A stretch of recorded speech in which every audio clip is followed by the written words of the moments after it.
Télé 50, simplement congolais.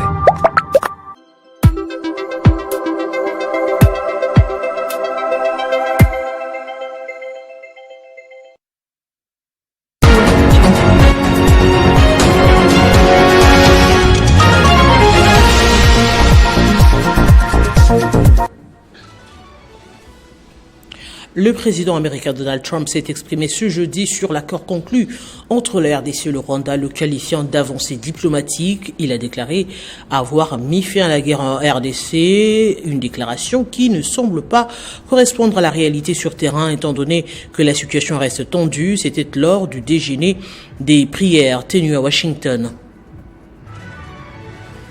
Coordonner les investissements et faire du corridor de Lobito un moteur de croissance régionale, d'intégration économique et de création d'emplois durables. À Luanda, la RDC s'engage aux côtés de l'Angola et de la Zambie à accélérer le projet stratégique et la délégation est conduite par le ministre des Finances. Et puis le gouvernement provincial décale la date limite pour l'impôt foncier et l'impôt sur le revenu locatif du 2 au 28 février 2026. Ce sursis, signé par le vice-gouverneur Eddie Iyeli, vise à faciliter les paiements à la DGRK et à éviter les pénalités. Passé ce délai, des sanctions rigoureuses seront appliquées. Bienvenue dans ce journal Avancée diplomatique. C'est le qualificatif utilisé ce jeudi par le président américain. Il s'est exprimé sur l'accord conclu entre la RDC et le Rwanda. Donald Trump a déclaré en outre avoir mis fin à la guerre en République démocratique du Congo, une déclaration qui ne semble pas correspondre à la réalité sur terrain étant donné que la situation reste tendue. Lors de cette même occasion, il a invité son homologue congolais Félix Tshisekedi à se lever pour lui adresser publiquement ses remerciements. Il convient de noter que l'accord de paix signé entre Kinshasa et Kigali vise à mettre fin aux décennies des tensions meurtrières dans la région des Grands Lacs, mais sa mise en œuvre est lente et les parties prenantes restent sceptiques quant à son efficacité.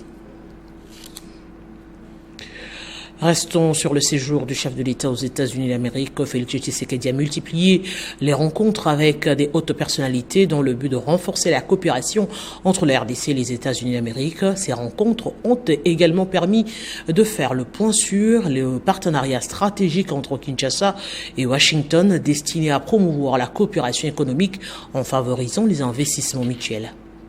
Il a eu une journée chargée à Washington, capitale des États-Unis, le 4 février, rencontrant plusieurs personnalités américaines pour discuter du partenariat stratégique entre la République démocratique du Congo et les États-Unis. Félix Tshisekedi a commencé par un entretien avec la US International Development Finance Corporation pour discuter du partenariat économique et de la coopération entre les deux pays. Il a ensuite rencontré des membres du Sénat des États-Unis pour discuter de la situation sécuritaire dans l'Est de la RDC et de la mise en œuvre de l'accord de paix RDC-Rwanda. Le chef de l'État congolais a également rencontré la Commission des Affaires étrangères de la Chambre des représentants des États-Unis pour discuter de la situation sécuritaire dans l'Est de la RDC et du partenariat stratégique avec les États-Unis. Aussi, il a eu un entretien avec le secrétaire à l'intérieur des États-Unis pour discuter de la coopération économique et des investissements mutuellement bénéfiques. Enfin, le président de la République a échangé avec le secrétaire d'État américain Marco Rubio pour discuter de l'état d'avancement des engagements souscrits dans le cadre de l'accord de paix de Washington et du partenariat stratégique entre la République démocratique du Congo et les États-Unis. Le président Félix Tshisekedi a insisté sur le respect des engagements souscrits, la protection des populations civiles et les rôles stratégiques de la RDC dans la stabilisation de la région des Grands Lacs et la sécurisation des minerais critiques.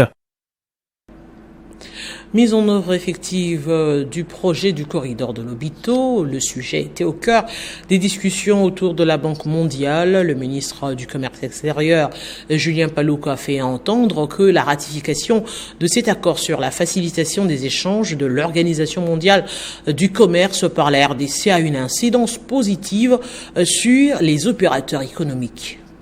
Mise en œuvre effective du projet des corridors de Lobito, la République démocratique du Congo, la Zambie et l'Angola s'est réunissent depuis ce jeudi 5 février 2026 à Luanda autour de la Banque mondiale, une réunion inaugurale de coordination à laquelle prennent part les ministres de transport, des finances et du commerce extérieur de ces trois pays. Ces discussions de 2 jours portent sur l'alignement des politiques, la coordination des investissements et la mobilisation des partenaires publics et privés pour accélérer la croissance économique, la promotion du commerce intra-africain et la création d'emplois. Donnant les goûts de cette réunion stratégique, le président angolais João Lourenço a insisté sur le pragmatisme des pays et de partenaires techniques et financiers pour accélérer la mise en œuvre effective de ces projets ambitieux. La République démocratique du Congo porte une vision multimodale et multisectorielle qui intègre les infrastructures dont les rails et les routes des secteurs agricoles et la plateforme logistique, mais aussi le commerce, l'énergie, les zones économiques spéciales, les corridors de développement industriel, la fibre optique et les villes modernes, a déclaré le vice-premier ministre et ministre des Transports, Voies des Communications et des Englavements, Jean-Pierre Bemba. En 2025, nous avons exporté via Lobito 260 000 tonnes. Nous espérons cette année-ci atteindre les 500 000 tonnes d'exportation. Toujours avec ce rail qui est en train d'être partiellement réhabilité. Mais l'idée de la réhabilitation complète du rail entre Dilolo et Kolwezi-Tenke, c'est celui qui va nous permettre d'exporter dès la première année. La finition des travaux, on devra atteindre 1 million de tonnes. Au cours de la table ronde, le ministre du Commerce extérieur, Julien Paluku Kahongya, a fait entendre que la ratification de l'accord sur la facilitation des échanges de l'Organisation mondiale du commerce OMC par la RDC a une incidence positive sur les opérateurs économiques avec la réduction des coûts et des délais. Ça nous permet de nous inscrire dans la simplification des procédures, dans la modernisation de nos infrastructures transfrontalières. Et c'est la raison pour laquelle, avec la Zambie, nous avons signé un accord le 5 décembre 2025 pour devoir construire 5 postes frontaliers, à savoir Kasumbalesa, Sakania, Kabimba, Mokambo, pour que désormais nous puissions réduire les temps de passage des véhicules à nos frontières. Le ministre des Finances, Doudou Fwamba, a quant à lui indiqué que la RDC est sur les réformes pour consolider l'amélioration du climat des affaires. De son côté, la Banque mondiale, par l'entremise de sa directrice générale des opérations, Anna Bijerd, a réitéré son engagement ferme d'appuyer l'accélération de la mise en œuvre du corridor de Lobito.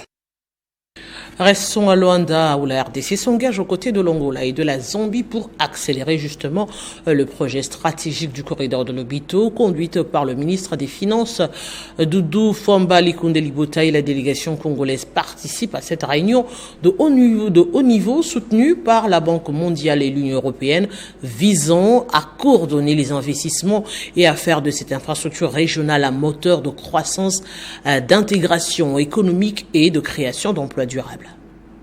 Le ministre des Finances Doudou Fwamba Likunde Libota a participé à Luanda aux côtés de ses homologues de l'Angola et de la Zambie à la réunion inaugurale de coordination du corridor de Lobito. La cérémonie officielle de lancement a été présidée par João Lourenço, président de la République d'Angola, avec l'appui de la Banque mondiale, représentée par sa directrice générale des opérations. Organisée du 4 au 6 février 2026, cette rencontre de haut niveau rassemble les ministres des Finances, des Transports ainsi que du Commerce et de l'Industrie de 3 pays concernés, des partenaires techniques et financiers ainsi que les hauts représentants de l'Union européenne par la région des Grands Lacs. Cette forte mobilisation témoigne de l'importance stratégique du corridor des Lobito et de l'engagement commun en faveur de sa mise en œuvre effective.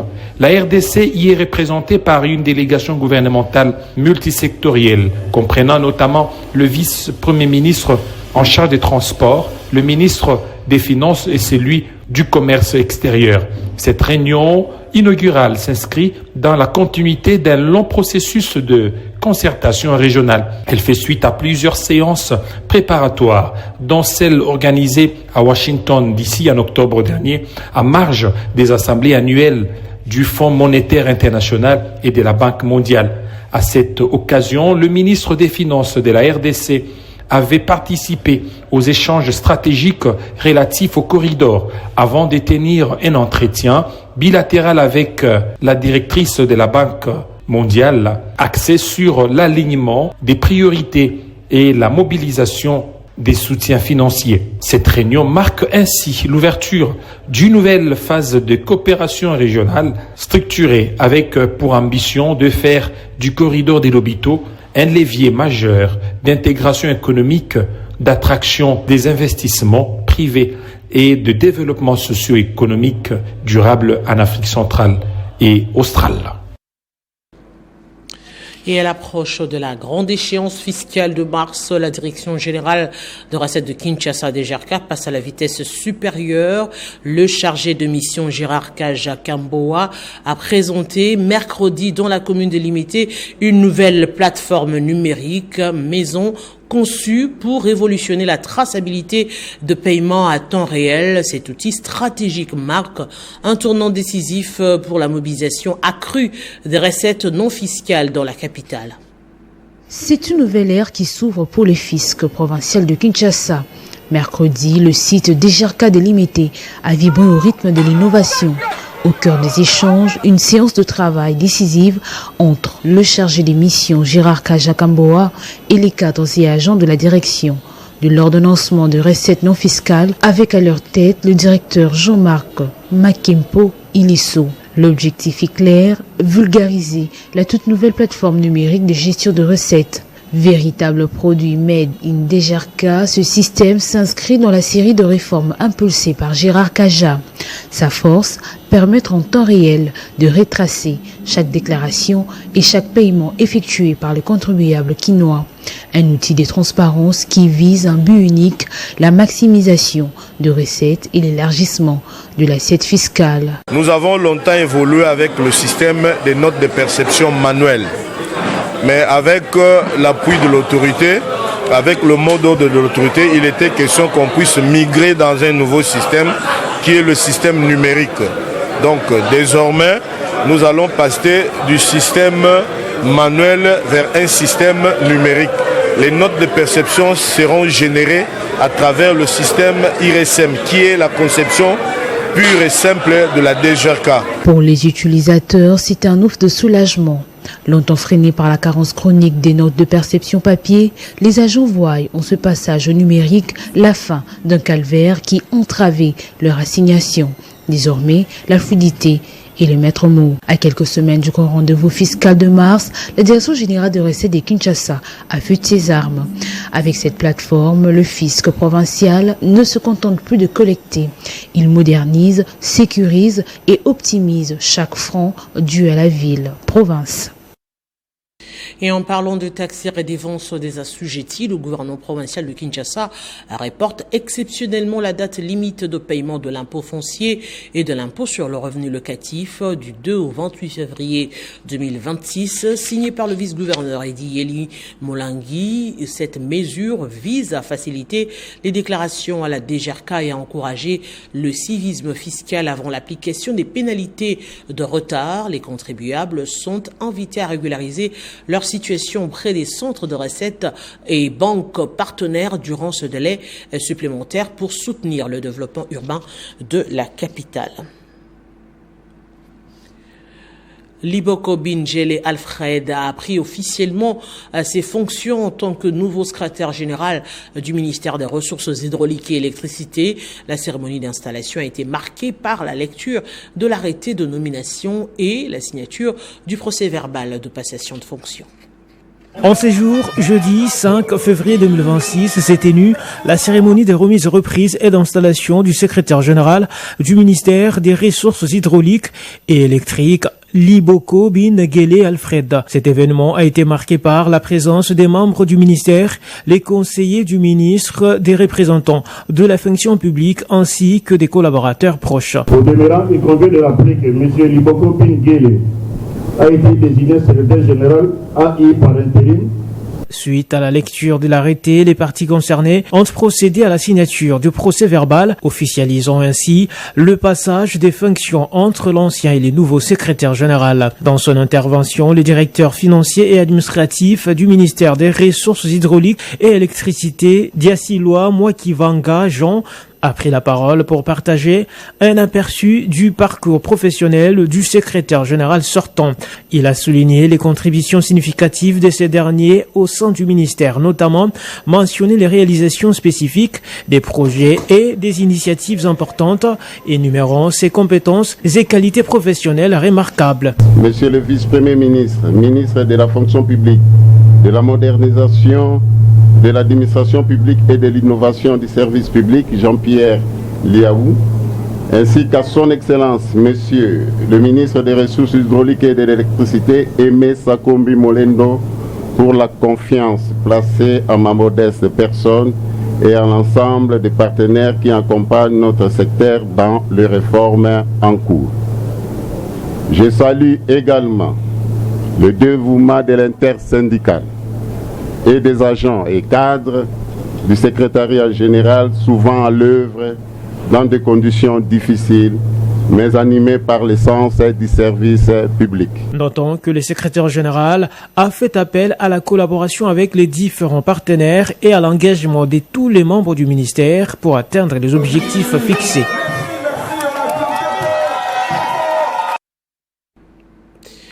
En République démocratique du Congo, le débat politique s'intensifie. Le président de la Ligue des jeunes du parti politique Front des indépendants démocrates chrétiens FIDEC, Mardochien Sélé, sort de sa réserve et affiche clairement sa position. Il affirme que le mandat du chef de l'État Félix Tshisekedi s'inscrit dans une mission historique et que la reconstruction nationale doit se poursuivre au-delà de 2028. Une déclaration qui a fait réagir la scène politique. Face aux défis actuels, le président de la jeunesse du Front des indépendants démocrates chrétiens, FIDEC en sigle, de la gouverneure Fifi Masuka, Mardochien Sélé prend position sans détour et assume ses convictions. Il se présente comme la voix d'une frange engagée de la population qui croit en la continuité du processus d'émergence nationale. Pour Mardochien Sélé, le mandat du chef de l'État Félix Antoine Tshisekedi Tshilombo dépasse la simple question du calendrier constitutionnel. Il s'agit selon lui d'une mission historique au service de la République démocratique du Congo. À ceux qui pensent que Félix Antoine Tshisekedi Tshilombo quittera le pouvoir en 2028 se trompe. Se trompe pourquoi? La décision du souverain primaire prime sur les contraintes constitutionnelles. Donc, ce qui population a le dit non, Félix n'ira pas en 2028, la Constitution n'arrêtera pas la population. Convaincu du soutien populaire, il estime que l'œuvre de reconstruction nationale devra se poursuivre au-delà de 2028 afin de consolider les acquis et accélérer les développements du pays. Et nous voulons que cette mission aille au-delà même de 2028. Les gens vont dire non, c'est parce que Tshisekedi, votre président, est au pouvoir. Non, c'est parce que nous voulons que ce pays vive en paix une fois pour toutes. Une fois pour toutes. Les dialogues en gestation. Nous ne voulons pas que ce soit un dialogue de partage des gâteaux parce que le pouvoir de Tshisekedi est légitime. Il n'y a pas de Congolais dans la rue en train de réclamer son départ. Le pouvoir de Tshisekedi est encore aimé par les Congolais. Et nous voulons que les choses soient claires. Nous serons le 28 février en Dili pour parler à la jeunesse. L'histoire, affirme-t-il, est en marche. Les fronts des indépendants démocrates chrétiens entendent rester en première ligne pour les futures échéances. Et puis, la ministre nationale de l'Environnement et Développement durable, Marie Nyangwe Ndambo, a foulé le sol à la baie ce jeudi. Dans le cadre de sa mission d'itinérance dans l'espace Grand Katanga, à Kolwezi, elle prévoit des descentes dans les sites miniers. Question de se rassurer de la bonne gestion des eaux acides. L'objectif est de protéger la population et l'environnement des effets nocifs de la pollution minière. Kolwezi, chef-lieu du Lualaba, est la deuxième étape de cette mission d'itinérance après le Haut-Katanga. Marie Nyangwe Ndambo, ministre nationale de l'Environnement, vient ici pour conscientiser le minier au respect des normes environnementales. C'est évaluer les problèmes liés surtout aux industriels, aux sociétés minières, pour voir les problèmes liés à la pollution et proposer des solutions pour un environnement sain au bénéfice de notre population. La lutte contre la pollution minière pour protéger les populations et la biodiversité, des sujets vitaux qui étaient au centre de ces discussions avec la gouverneure Fifi Masuka.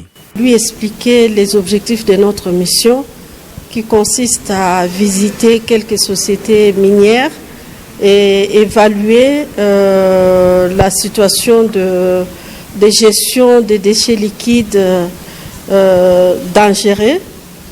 Et nous allons également, sur base de cette évaluation, proposer une mission interinstitutionnelle qui passera pour approfondir cette évaluation, de sorte à proposer des solutions que les miniers seront obligés de financer. Conscient des retombées positives que représente la venue de la professeure Marie Nyangen Dambo, qui applique les recommandations du chef de l'État en ce qui concerne la protection de la population des effets nocifs de la pollution dans les zones minières, la coordination provinciale de l'environnement qui dirige Henri Kabange Kanjongo et les structures environnementales se sont mobilisées pour accueillir de manière chaleureuse la ministre nationale de l'Environnement. À noter également la présence très remarquée des membres du parti politique Union populaire africaine, Fédération du Lalaba, à l'aéroport de Kolwezi. Et les anciens étudiants de l'université de Lubumbashi ont rendu un hommage solennel au professeur ordinaire Kishiba Fitula Gilbert mardi 3 février 2026 au cours d'une matinée scientifique doctorale organisée dans la salle Monseigneur Chibangu Chishiku, une cérémonie empreinte de reconnaissance marquée par des témoignages élogieux et la présence des autorités académiques venues saluer les parcours et l'impact du professeur au sein de la communauté universitaire congolaise. Les anciens étudiants de l'université de Lubumbashi ont honoré le professeur ordinaire Kishiba Fitula Gilbert ce mardi dans la salle Monseigneur Chibangu Chishiku. Au cours de cette matinée scientifique doctorale, la délégation, conduite par Maître Grace Choma, présidente de tous les anciens étudiants de l'université de Lubumbashi, a salué le parcours exceptionnel du professeur Kishiba Fitula. Monsieur le recteur, votre récente élection et désignation en qualité d'administrateur représentant pays au sein de l'AUF, après que vous ayez été vice-président à cette même agence, constitue un rayonnement fort pour notre université et la République démocratique du Congo. En tant que plus grand pays francophone du monde, la République démocratique du Congo trouve à travers votre personne une voie à la mesure de ses ambitions académiques à travers l'université de Lubumbashi, la meilleure. Cette élévation est avant tout une véritable fierté nationale. Les recteurs de l'UNILU et administrateurs représentant pays à l'agence universitaire francophone a remercié les anciens de l'UNILU pour cette reconnaissance. Madame Choma Nombe Gracia, merci pour manifester cette grâce que nous avons à recevoir de la part des anciens, c'est-à-dire des sages et ceux qui ont du savoir-faire. Merci de ce moment que vous avez choisi pour le dire et le manifester. Signalons que cette cérémonie a été marquée par la présence des membres du comité de gestion de l'université de Lubumbashi, des doyens et directeurs des hautes écoles, ainsi que des membres du personnel scientifique venus des 4 coins de la République démocratique du Congo. Direction le Maniema où le gouverneur Moussa Kabakumbi Moïse a mis en avant les efforts de lutte contre la criminalité à Kindu en présentant les suspects arrêtés et en encourageant la population à collaborer avec les autorités pour assurer la sécurité. Cette initiative vise à renforcer la confiance entre les citoyens et les forces de l'ordre, un élément clé pour maintenir la stabilité et la paix dans la région. La descente du gouverneur Moussa Kabakumbi Moïse vise à rassurer la population et à montrer la détermination des autorités à lutter contre la criminalité. En présentant les suspects arrêtés, il permet aux victimes et aux témoins de les identifier et de témoigner, ce qui est crucial pour faire avancer les enquêtes et rendre justice. Quand nous étions à Kinshasa, nous avons appris qu'au niveau du quartier REA et du quartier Salama, il y avait beaucoup de cas de vol à main armée. C'est comme ça que nous avons résolu, au lendemain de notre retour à Kindu, de venir causer avec la population pour savoir ensemble les mesures nouvelles à prendre pour renforcer celles que nous avions prises avant, pour renforcer la sécurité de la population. Beaucoup de gens ont fait des témoignages. Nous leur avons demandé de passer au niveau de la commission mixte ANR Police pour enrichir les dossiers à envoyer à la justice. Le gouverneur a également profité de l'occasion pour rappeler les mesures de sécurité mises en place et appeler la population à collaborer avec les services de sécurité. Nous n'allons plus envoyer des dossiers à la justice sans qu'ils ne soient bien étoffés. En dehors de ça, nous avons sensibilisé la population, qu'elle soit solidaire, qu'elle n'attende pas le tour des uns et des autres pour s'impliquer. Donc nous avons insisté sur le fait que la sécurité, c'est pas l'affaire du gouverneur, mais la sécurité, c'est l'affaire de tout le monde. C'est une approche qui vise à renforcer la confiance entre les autorités et les citoyens, essentielle pour maintenir l'ordre et la sécurité dans la ville. Il est temps de prendre le rappel des principaux titres. Le président américain Donald Trump s'est exprimé ce jeudi sur l'accord conclu entre la RDC et le Rwanda, le qualifiant d'avancée diplomatique. Il a dit avoir mis fin à la guerre en République démocratique du Congo, une déclaration qui ne semble pas correspondre à la réalité sur terrain étant donné que la situation reste tendue. C'était lors du déjeuner de prière tenu à Washington. Coordonner les investissements et faire du corridor de Lobito un moteur de croissance régionale, d'intégration économique et de la création d'emplois durables. À Luanda, la RDC s'engage aux côtés de l'Angola et de la Zambie à accélérer le projet stratégique et la délégation plutôt a été conduite par le ministre de Finances. Le gouvernement provincial décale la date limite pour l'impôt foncier et l'impôt sur les revenus locatifs du 2 au 28 février 2026. Ce sursis, signé par le vice-gouverneur Eddie Yeli, vise à faciliter le paiement à la DGRK et à éviter les pénalités, passer ceux de l'aile des sanctions rigoureuses seront appliquées. Ce journal est ainsi terminé. Merci de l'avoir suivi et très bonne suite de programme sur Télé 50.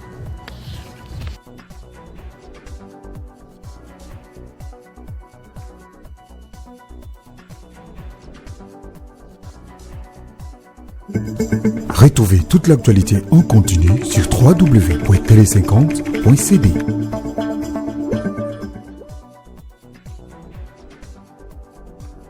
La Direction générale de recettes de Kinshasa, DGRK en sigle, informe l'opinion publique, personnes physiques et morales assujetties à l'impôt sur le véhicule et à la taxe spéciale de circulation routière que depuis la reprise de la campagne du paiement de la vignette exercice couplé 2024-2025, la DGRK ne délivre pas pour l'instant des vignettes physiques, papier à coller. À cet effet, le contrôle se fait sur base des informations continues dans le système car présentement les vignettes sont fournies en format électronique par un code QR généré à partir du récépissé provenant du système irms-dgrk.com et ce, après paiement uniquement à la banque. Elle rappelle ainsi les récurrents que la souscription pour l'obtention de la dite vignette ne se fait qu'en ligne via le portail irms-dgrk.com. Toute personne qui sera appréhendée en possession d'une vignette sans passer par le système fera objet des poursuites judiciaires. Il fait ensuite tout contribuable ayant déclaré sa vignette en ligne sans pour autant s'en acquitter dans les 8 jours qui suivent la déclaration sera exposé aux pénalités. Notez bien, celui qui paye mal paye 2 fois. Fait à Kinshasa, Taja Kamboa, Gérard, chargé de mission.